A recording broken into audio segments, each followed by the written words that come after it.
अस्सलाम वालेकुम नाज़रीन। प्रोग्राम है आज पाकिस्तान के साथ। हमारे पिछले प्रोग्राम आप देखें जाके, मैंने बेशुमार प्रोग्राम किए कि पाकिस्तान की हालत ठीक नहीं है। इस पर अब्दुल कयूम साहब ने भी काफ़ी दफ़ा अपना तबसरा स्वीडन से किया कि पाकिस्तान दिवालिया हो रहा है। अब जो इतला नई है वो 80% के करीब पहुंच चुका है। 20% यानी कि हाथी गुजर चुका है बस, बाकी आप समझ जाए कि क्या होने वाला है। ये पूछते आए फिर अब्दुल कयूम साहब से कि वाकई पाकिस्तान की हालत दिन ब दिन जो है ख़राब होती जा रही, क्योंकि इंटरनेशनल मीडिया ने बड़ा शोर डालना शुरू कर दिया है। जी सर, अस्सलाम वालेकुम। जी वालेकुम अस्सलाम मुबारक साहब। सर, आपने हमारा ये तो कई दफ़ा बताया था कि पाकिस्तान जो है ये दिवालिया हो रहा है, मगर आज जो बात मैं करना चाह रहा हूँ कि जो हमारे हुक्मरान इस वक्त बैठे हुए हैं, जो मुशावरत आज भी कर रहे हैं, अभी तक चीफ ऑफ आर्मी स्टाफ पे उनका वहीं पे उनकी फिरकी अड़ी हुई है। आप क्या समझते हैं कि 80% अगर पाकिस्तान दिवालिया हो चुका है और 20% बाकी है, तो ये कितने दिन और निकालेगा या कितने महीने निकालेगा? मुबारक साहब, बहुत सीरियस बात है। ये वो कैंसर है जो बहुत पहले अरसे से लगा हुआ है और इस कैंसर का कोई इलाज नहीं है सिवाय इसके कि आपके कोई ध्यानदार क़यादत मिल जाती और आप पैसा जो है उसको निचोड़ते, इकट्ठा करते और इसको मुल्क को बचाने के लिए सोचते। ये तो डाकू हैं। आपको अच्छी तरह याद होगा कि एक मिसाल हम लोग सुनते आए हैं कि किसी चोर ने कपड़ा चोरी किया और किसी गांव में बेचने के लिए चला गया, तो उसके पास वो गज नहीं था, तो लोगों को कहता था कपड़ा खरीदो, लेकिन मेरे पास गज नहीं है, कोई किसी के पास गज है तो लेके आओ। तो उन्होंने कहा हमारे पास गज की जगह कपड़ा तो तू बेच रहा है। उसने कहा ये मेरे बाप का कपड़ा, मैं चोरी करके ले, डांग शंग ले और जो भी मिलता है ले आओ, वो उसको हम वो गज के तौर पे इस्तेमाल करेंगे। ये वो डाकू हैं, बदबख्ती से, बदकिस्मती से और पाकिस्तान के नाम पे ये वो दबा है जिन लोगों ने इनको सपोर्ट किया, जिन 15 पार्टीज को लोगों ने जबरदस्ती बैठाया, अच्छा खासा मुल्क चल रहा था। आज वो मुल्क, वो कैंसर क्या कहते हैं, लास्ट स्टेज पे जब चला जाता है तो कहते हैं कि आदमी बच नहीं सकता। आज पाकिस्तान की इकानमी को वो कैंसर जो लगा हुआ है, वो पाकिस्तान बच नहीं पाएगा। मुबारक साहब, हम लोगों ने, आपने कई प्रोग्रामों में लोगों को वार्निंग दी कि पाकिस्तान एक्चुअली दिवालिया हो चुका है। ये ऊपर से उसको छुपा रहे हैं, पेंट कोटाइयां पहने हुए हैं। जिस मुल्क के अंदर पैसा ही नहीं है, पूरी दुनिया के मकरूज हैं, पूरी दुनिया से पैसा लिया हुआ है और वो पेंट कोटाइयां पहन के मीटिंग कर रहे हैं। शर्मनाक बात है पाकिस्तानियों के लिए। और पाकिस्तान की हुकूमत तो है ही नहीं, ये तो डाकू की हुकूमत है, ये तो क्रिमिनल्स हैं, ये तो कातिल हैं, डाकू सब इकट्ठे हो गए। तो मुबारक साहब, आपका मुल्क, हमने कई दफा बोला कि ये दिवालिया के किनारे, बल्कि तबाही के किनारे पे खड़ा है, इसको धक्का चाहिए। उस धक्के के लिए आपको याद है अमेरिका ने क्या बोला, पाकिस्तान वेरी शॉर्टली दिवालिया हो जाएगा। ये अमेरिका ने बोला। अभी पाकिस्तान के सदर बोला कि पाकिस्तान दिवालिया के नजदीक है। कल इमरान खान बोला पाकिस्तान दिवालिया के नजदीक है। दुनिया के अखबार तो वो इसके ऊपर बातें कर रहे, पाकिस्तान दिवालिया होने वाला है। दिवालिया means Pakistan will be just distracted, तबाह हो जाएगा, खत्म हो जाएगा, पैसा ही नहीं है। तो किसका मुताबिक हो जाएगा? फिर आपके एटमी असासे, ये जो डाकू जो लंदन से वापस आया है, और ये नवाज शरीफ जो सबसे बड़ा डाकू है पाकिस्तान का, और जरदारी डाकू हैं, इन्होंने खरबों रुपए कमाए पहले पाकिस्तान के सीक्रेट इंफॉर्मेशन, टॉप सीक्रेट भेजते रहे। अभी आपके जो एटमी असासे वो दाव पे लग गए। अभी पैसा नहीं होगा, आप मांगेंगे लोगों से, अमेरिका से, तो वो बोलेंगे अच्छा तुम्हारे पास तो पैसे नहीं है, तुम इतने बड़ी ये जो एटमी असासे तुम्हारे पास है, तुम इसकी हिफाजत कैसे करोगे? हमारे हवाले करो, हम तुम्हें पैसा देंगे। ये एक वेल प्लान तरीके से यहां तक पाकिस्तान को पहुंचाया गया। मुबारक साहब, चूंकि आपकी क्यादत पाकिस्तान की दुश्मन है, ये डाकू सारे जो 15 पार्टीज के हैं, ये डाकू हैं, ये दुश्मन है, ये एजेंट्स हैं। तो इसको किसने बैठाया था? वो खुद डाकू है बहुत बड़ा, और वो बहुत बड़ा दुश्मन था जिसने सोची समझी प्लान के मुताबिक पाकिस्तान को आज पहुंचाया। पाकिस्तान आपके नहायत खतरे में है, कुछ भी हो सकता है। एक बहुत बड़े तबसरा निगाह ने बोला पाकिस्तान 10 दिन से ज्यादा नहीं निकाल पाएगा। अच्छा, ये बताइए थोड़ा सा, हमारे जो सादा लोग हैं, जो उनको भी पता चले, जब एक मुल्क दिवालिया हो जाता है चले एक आदमी तो सिर्फ उसने एटम का नाम ही सुना हुआ है, लेकिन और क्या नुकसानात होते हैं जब दिवालिया हो जाते हैं मुल्क? तो देखिए, आपके पास पैसा नहीं है। अब दिवालिया की एक बड़ी निशानी आप देखेंगे, रशियन सोवियत यूनियन इतनी बड़ी दुनिया की ताकत थी, सेकंड वर्ल्ड पावर, जब वो उसके पास पैसे नहीं रहे, इकोनॉमी उसकी बैठ गई, तो उस मुल्क के 14-15 टुकड़े हुए थे और पैसा नहीं था। वो रशियन सड़कों पे डबल रोटियों के लिए लाइनों में खड़े थे और घर की चीजें बेच रहे थे। घर की चीजें उठा उठा के सड़कों पे रखी हुई थी, वो जो 1000 की चीज थी 5-5 रुपए के बेच रहे थे। जब पाकिस्तान में पैसा ही नहीं है और हम पहले मकरूज हैं, मुबारक साहब आज ये चीज नोट रखें, हम पहले ही इतने मकरूज हैं कि हम पूरा पाकिस्तान अगर बेच के भी वापस करें। उसने बोला कि कम से कम $30 बिलियन पाकिस्तान को चाहिए। तो आपको तो $1 बिलियन सऊदीया वाले देते हैं, तो वो पहले कहते हैं हमारे पाँव चाटो। $1 बिलियन कतर ने दिया तो कहते हैं हमारे पाँव चाटो, हमारी जरा मालिश शालिश भी करो। तो जब ये मुल्क का हाल हो चुका हो तो फिर आपको $30 बिलियन कौन देगा? $30 बिलियन मीन्स आप अपने हिसाब से भेज दें, हमें दे दें, हम आपको पैसा देंगे। ये पाकिस्तान जब गिर जाएगा, ये पाकिस्तान गिरेगा। गिरने का मतलब टूटा था रशियन सोवियत यूनियन, ये टूट गया था, इतना बड़ा मुल्क, उसके पास क्या एटम बम नहीं थे, सब कुछ था। इकोनॉमी डाउन होगी, खत्म हो गया। वो मकरूज नहीं था, हम तो मकरूज है। वो तो मकरूज भी नहीं था किसी का, हम तो मकरूज है। हम तो एक इंच मकरूज हैं। तो उसका ये हालत होगी कि पाकिस्तान के अंदर फिर खाना जंगी होगी, पाकिस्तान तबाही के ऊपर तबाही की तरफ जाएगा फिर। अच्छा, जिन लोगों के पैसे वगैरह बैंकों में पड़े हुए हैं, हो सकता है कल को उनको भी नुकसान हो। बिल्कुल 100%। मैं कल फिक्र कर रहा था कि ये जो पैसा लोगों का है, हमारा भी छोटा मोटा चलो पड़ा है, तो ये पैसा तो जब्त कर लेंगे ना। वो बोलेंगे हम तो दिवालिया हो गए हैं, हमारे पास जैसे कंपनी दिवालिया होती है सबको जब्त हो जाता है, तो ये बोलेंगे पाकिस्तान दिवालिया हो गया, आपका पैसा सारा जो गाड़ी सारी जी हम तो कुछ नहीं देंगे। स्टेट बैंक ने बोला जी हम 5 लाख से ज्यादा किसी को देंगे, अगर किसी के 10 करोड़ है, 20 करोड़ है, 100 करोड़ है, तो हम तो 5 लाख से ज्यादा हमारे पास पावर ही नहीं होगी, हमारे पास पैसा ही नहीं है। ये दिवालिया होने की ये नुकसानात होते हैं जो किसी मुल्क, जब मुल्क को दिवालिया होता है। और ये किसने पहुंचाया दिवालिया? इन लोगों ने। ये 6 महीने में इस मुल्क को वो अच्छा खासा 6% हमारी इकानमी ऊपर जा रही थी, इंडिया से भी ऊपर जा रही थी। चाइना जो था वो नीचे आ रहा था, हम लोग 6% जा रहे थे। जब ये इमरान जा रहा था, इन्होंने कंट्रोल कर लिया था 2-3 साल में। और ये जब डाकू आ गए, सारे इकट्ठे हो गए, बड़े बड़े डाकू, कातिल, मनी लॉन्ड्रर्स, अपने बंगले, कोठियां, पैसा, जमीनें, फैक्ट्रियां इन्होंने रखी हुई हैं, उनकी सब प्रॉफिट पे जा रही है। पाकिस्तान आज दिवालिया होने के करीब, क्या दिवालिया एक्चुअली हो चुका है। आप कैसे समझते हैं मुबारक साहब, जो 80% जब कहते हैं कि ये बंदा बीमार है, 20% रह गया, तो वो तो मरेगा ना, वो तो 100% मरने के चांस है उसके। लाइकवाइज पाकिस्तान के खत्म होने के चांसेस ही है, जो 20% जो बच गया है। इसका मतलब कैंसर ऐसा है कि जो इसको बचा नहीं पाएगा, अभी कोई नहीं बचा पाएगा, कोई दवाई असर नहीं कर रही, कोई चाल नहीं चल सकेगी। तो किसने बचाया? कौन जिम्मेदार है इसके लिए? वही लोग जिम्मेदार हैं जिन्होंने इस गैंग्स को, गैंग ऑफ माफियाज को पाकिस्तान में लाया, गठा किया और ऊपर बैठाया, पाकिस्तान की तबाही कर दी। दुनिया देख रही है, दुनिया को पहले पता है। अमेरिका पहले बोल पड़ा था, आपका सदर बोला, आपके वज़ीर आज़म बोले, आपकी अखबारें बोल रही है, दुनिया की अखबारें कल यही बता रही है कि पाकिस्तान दिवाली के नजदीक हो गया, पाकिस्तान का कुछ नहीं बचने वाला।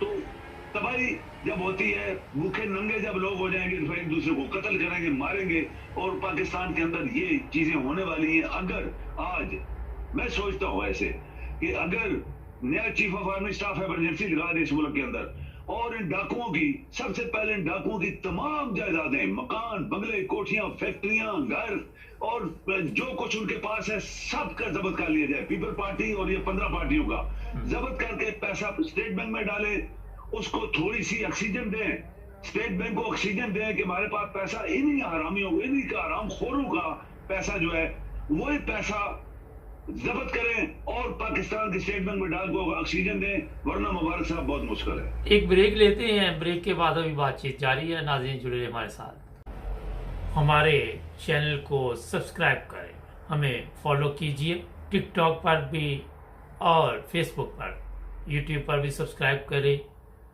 और अपने दोस्तों को भी बताएं कि सिर्फ एक ही चैनल है जहां पे सच और हक की बात की जाती है।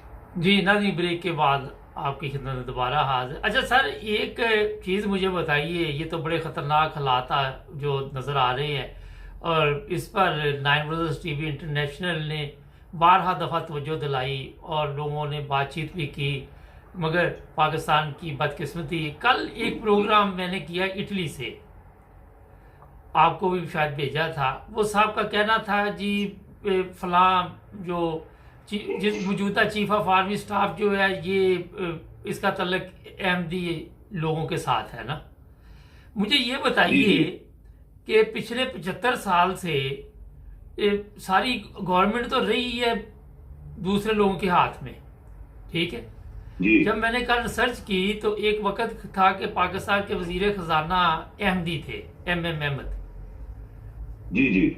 उनके नाम के वो उनके सिग्नेचर भी होते थे। फिर सर ज़फ़रुल्लाह खान का नाम भी मैंने चेक किया, आज भी अक़वाम मुत्तहिदा में उन्हें बड़ी इज़्ज़त और एहतराम से देखा जाता है। ये क्या वजह कि हम हर चीज़ दूसरे पे डालते हैं। जैसे अब पाकिस्तान दिवालिया हो रहा है तो ये सारा 3.5 साल इमरान खान पे डाल देंगे कि उसकी वजह से ही हुआ है। और मीडिया जो लिफाफा सहाफ़ी है जो बिल्कुल ही बेशरम हो चुकी हैं, उन्होंने भी शोर मचाना शुरू कर दिया कि इमरान खान का कसूर है। एक घड़ी के पीछे लगा के पूरा मुल्क उन्होंने बर्बाद कर दिया। हम कभी मजहबी कार्ड खेलते हैं और यहाँ आप समझते कि अदल से हम काम नहीं लेते। देखिए, अकल इनके अंदर होती। मुबारक साहब तो पाकिस्तान में बड़े रिसोर्सेज थे। जब पाकिस्तान बना था उसमें कोई फिरके मिरके चक्कर नहीं थे, कोई फिरके का चक्कर ही नहीं था। सब मुसलमान थे। मुसलमानों ने हिम्मत की, जद्दोजहद की, हर बंदे ने अपना हिस्सा डाला। और पाकिस्तान के पहले वजीर खारजा जो था, हम उसको बिल्कुल नहीं अहमदी के, मैं कभी अहमदी कहता ही नहीं हूँ शुरू से, क्योंकि ये मेरे ख्याल ज्यादती एक अटैक होता है किसी के एक फेथ के ऊपर, उसका अपना ही फेथ है। तो ये पाकिस्तान को चलाने के लिए लोगों ने कुर्बानियां दी हुई हैं, बड़े बड़े लोगों ने कुर्बानियां दी हैं। पाकिस्तान के काबिल तरीन लोग जो थे वो उन्होंने पाकिस्तान बनाया था, उसमें हिस्सा डाला। आज जो अशर हो गया है, ये आपके मुल्लाइज्म ने, जो मुल्ला है, दाढ़ियां गर्ज लंबी इन्होंने छोड़ी हुई हैं इन्होंने, और आपके दुश्मनों ने, ये सियासतदान नहीं है, ये तो अपॉर्चुनिस्ट जिसको कहते हैं, मौका परस्त लोग थे। उन्होंने देख लिया कि इस घर का कोई मालिक नहीं है। जब कहते हैं किसी घर का मालिक ही नहीं होता तो वो लोग फिर उसको डाकू, उसको चोरी करते हैं। जो कुछ मिल गया उठाओ, कुछ तो मिलेगा ना। जमीनें उसकी कब्जा कर लो, उनकी बच्चों को कब्जा कर लो, उनको ये पाकिस्तान इस तरह तबाह हुआ है, इसको इस तरह तबाह किया गया है। और आज जिस हालत में पहुंच गए, आपके मीडिया टोटली पाकिस्तान का दुश्मन है। वो पाकिस्तान के खिलाफ एक वेल प्लान तरीके से उनकी जेबें भरी गई है। वो बक रहे हैं टीवी के ऊपर, औरतें मर्द सब बक रहे हैं। मुस्लिम लीग नून की औरतें मर्द सब बक रहे हैं टीवी के ऊपर। वो पाकिस्तान का दुश्मन है। इसीलिए मैंने सोचा कि इसकी पाकिस्तान अभी अगर बचाना है आपने, तो इस मुल्क में इमरजेंसी डिक्लेयर करनी पड़ेगी। कौन करेगा? सियासतदान तो नहीं, ये तो पहले डाकू है। नया चीफ ऑफ आर्मी स्टाफ जो भी आता है, इसको इमरजेंसी डिक्लेयर करके पहले इसकी इकानमी जो है वो गठी करे। और उसका तरीका मैंने आपको बता दिया कि तमाम सियासतदान 15 पार्टियों के जिन्होंने तबाह किया है, उनकी तमाम जायदादों को जब्त कर लें। तमाम पैसा जो बैंकों में है, तमाम कोठियां बंगले इस्लामाबाद, लाहौर, कराची में बनाए हुए हैं, तमाम फैक्ट्रियां, तमाम जमीनें पकड़ लें उनकी, और उनको जेलों में क्या, उनको बाद में फांसी दें, लेकिन पैसा इकट्ठा करें, बेचें, और स्टेट बैंक को एक हवा दें, एक ऑक्सीजन दें थोड़ी सी। वो पैसा स्टेट बैंक में जाए, पाकिस्तान को थोड़ा ऊपर करें। हम पहले मकरूज हैं, हमें आपको 30 बिलियन डॉलर कोई देने वाला नहीं है। मुबारक साहब, सवाल ही नहीं पैदा होता। वो आपको दे 2 बिलियन, पता नहीं क्या क्या आप उसके गिरवी रखेंगे तो आपको देगा। 30 बिलियन डॉलर पाकिस्तान को चाहिए। तो ये हालात जो है, ये जब वो कहते हैं ना कि जब वो हालात ऐसे होते हैं, तो ये जो एजेंट होते हैं जो दूसरी दुनिया के, वो पाकिस्तान के दुश्मन, वो इस तरह शोशे छोड़ते हैं। फिर ये मीडिया शोशा छोड़ने वाले वो लोग हैं। ये आपके सियासी पार्टियां 15 के लोग जो बैठे हैं, ये वो शोशा छोड़ने वाले लोग हैं। हकीकत में ये पाकिस्तान के दुश्मन है। तो पाकिस्तान को बचाने के लिए कोई बचा नहीं है। इमरान को उन्होंने जिस हालत में पहुंचा दी है, मुझे फिर शक है कि इमरान के ऊपर कहीं उसको फिर अटैक करके ना मरवा दें। कुछ भी हो सकता है। इमरान उनके लिए पाकिस्तानी कौम की एक आवाज है जिसको वो खत्म करना चाहते हैं। हमने कल भी बात की, इससे पहले भी बात की कि हमारी कौमी जुबान को उस जमीन के नीचे दबाया गया। अच्छा ये बताइए सर, आपने एक बड़ी अहम बात की कि जो लोग पाकिस्तान में रहते, अगर आज वो सिर्फ अपने आप को पाकिस्तानी समझते और एक दूसरे का इज्जत एहतराम सिर्फ इस हिसाब से करते कि ये पाकिस्तानी है। तो आप क्या समझते हैं कि आज पाकिस्तान की हालत काफ़ी बेहतर होती? बहुत बेहतर होती। देखिए दुनिया में है मुबारक साहब, कोई किसी ये सब लोग ऐसे बोलते हैं हम रशियन हैं, वो ऐसे बोलते हैं रशियंस, मैंने देखा लाइव टीवी पे, हम रशियंस हैं। वो कहते हैं मैं चाइनीज हूँ, वो कभी मजहब का नाम नहीं लेते, मैं फलां चाइनीज के फलां कम्युनिस्ट फलां, फिर नो। दुनिया में जितनी कौमें ने तरक्की की है उन्होंने अपने मुल्क के साथ अटैचमेंट जाहिर की है कि हम ब्रिटिश हैं, हम अमेरिकन हैं, हम चाइनीज हैं, हम जापानी हैं। ये पाकिस्तान एक ऐसा मुल्क है जहां पे उन्होंने ये मुल्लाइज्म जब शुरू हुई तो मुल्लों को वो अनपढ़ जाहिल जंगलियों ने क्या क्या फिर फैलाया और एक दूसरे के खिलाफ शुरू हो गए। हालांकि वो खुद जाएंगे, वो खुद मुसलमान नहीं है। तो ये सब कुछ हुआ अगर वो सब पाकिस्तान। अच्छा, एक बड़ा अहम सवाल है। कल वो साहब इटली से कहने लगे कि जब तक इस्लामी कानून नहीं आएगा पाकिस्तान की हालत ठीक नहीं होती। आप समझते हैं कि जो नई नस्ल जो है इनको कोई इनकी इस्लामी हिसाब से कोई तरबियत आपको नजर आ रही है? टाइम थोड़ा है। बिल्कुल नहीं, बिल्कुल नहीं। ये सब जंगली हैं जो ऐसी बातें करते हैं। आप पाकिस्तानी होने के नाते आप ऐसा आइन बनाएं जिसमें पाकिस्तानियों के बराबर हकूक दिए जाएं, हर पाकिस्तानी एक दूसरे के बराबर हो, वो हर जगह वो नौकरी कर सकता हो, हर जगह वो उसको उसको उसको बराबर की इज्जत दी जाए, इक्वालिटी एंड जस्टिस, उसको इंसाफ दिया जाए, तो मुल्क तरक्की करेगा। ये इस्लामी हुकूमत बनेगी तो फलां बनेगी तो ये बनेगा। भाई 75 साल से क्यों नहीं बनाई भाई तुम लोगों ने? तुम्हारे मुल्ला तो मुल्लाइज्म का जो सबसे बड़ा इबलीस है, वो मुल्लों का इबलीस, वो 15 पार्टियों में शामिल है। उसकी शक्ल इबलीस जैसी है, उसकी दाढ़ी इबलीस जैसी है, और वो शख्स पाकिस्तान के खिलाफ काम करने वालों के साथ मिला हुआ है। तो साफ जाहिर है कि ये मुल्ला जो है सारे ये पाकिस्तान के दुश्मन है। इन्होंने पाकिस्तान की मुखालफत की थी कि पाकिस्तान नहीं बनना चाहिए। तो ये मुबारक साहब जिस हद पे अभी हम चले गए हैं, यहाँ से इसके आगे क्या क्या चश्मे फूटने वाले हैं, उसको कंट्रोल ना किया गया तो पाकिस्तान ऑलरेडी हम लोगों ने बहुत दफा बात की कि तबाही के किनारे पे खड़ा है। बहुत दफा हम पहले बता चुके हैं, अभी दुनिया बता रही है, तो फिर इसका रिजल्ट आपके सामने है। बहुत शुक्रिया सर, आपकी इस बातें बहुत ज़बरदस्त और बिल्कुल साफ सुथरी बात करते हैं आप, और बारहा दफ़ा तवज्जो दिलाई कि पाकिस्तान की ये हालत है, हमें इससे बाहर निकलना चाहिए। और जो बात अभी आपने कही कि इमरान खान को ये मरवा देंगे, उसकी सुपारी दी जा चुकी है और उसको ये देखना नहीं चाहते इमरान खान को। इमरान खान ने खुद भी इस बात की 1-2 दिन पहले जिक्र इस बात का किया है। बहुत शुक्रिया सर आपका। जी बिल्कुल बिल्कुल, मुबारक साहब वो हमारा लीडर है, उसको बचना चाहिए, क्योंकि ये शख्स, ये लोग जो बैठे हैं ये दुश्मन है आपके, आपको किसी तरीके से मरवा सकते हैं। इसलिए Imran is a hope for Pakistan. अगर आप उसको नहीं बचाएंगे तो पाकिस्तान खत्म हो जाएगा, तो फिर टुकड़े टुकड़े होगा जैसे सोवियत यूनियन के हुए थे। बहुत शुक्रिया सर, थैंक यू जी। नाज़रीन, होता ये है कि आपने देखा होगा कि यहाँ पे कई दफ़ा चोर चीज़ें बेचने आते हैं, यूरोप में भी हैं, जर्मनी, हर जगह पे चोर मौजूद होते हैं। चोरी की होती है चीज़, अच्छा वो चीज़ होती है काफ़ी महंगी। वो चोर को होता है मेरे गले से निकल जाए, अगर वो 1000 पाउंड की है तो उससे आप 30 पाउंड की भी ले लेते हैं, 50 पाउंड की भी ले लेते हैं। ये चोर इस वक्त पाकिस्तान की गवर्नमेंट में आए हुए, इनको कोई दिलचस्पी नहीं कि ये चीज़ कितने की है। इनको ये है कि जो जितने की बिकती है, स्टील मिल बिक जाए, PIA बिक जाए, मोटरवे बिक जाए, पता है ये तो सब कुछ पहले ही बिका हुआ है, एयरपोर्ट बिक जाए, ये जो मर्जी बेचते हैं, ये जो मिलता वो पकड़ लो, क्योंकि उसको वैल्यू का नहीं पता, कोई उनको दिलचस्पी नहीं इन चीज़ों से। उन्होंने कौन से बाप की कमाई से ये ख़रीदा हुआ है, उनके कौन से कोई हलाल के पैसे लगे हुए। तो अभी जो सर ने बातें की, गौर कीजिए, हमारे प्रोग्राम पीछे जाके देखें तो आपको पता चल जाएगा कि जो चीज़ें हम बताते हैं वो बिल्कुल सच होती हैं। और ये मजहबी नफरत, हमें इससे निकलना पड़ेगा। मुझे अफसोस होता है जब यूरोप में रह के लोग मजहबी नफरत की बातें करते हैं और जी फ़लाँ फ़लाँ है, फ़लाँ फ़लाँ है।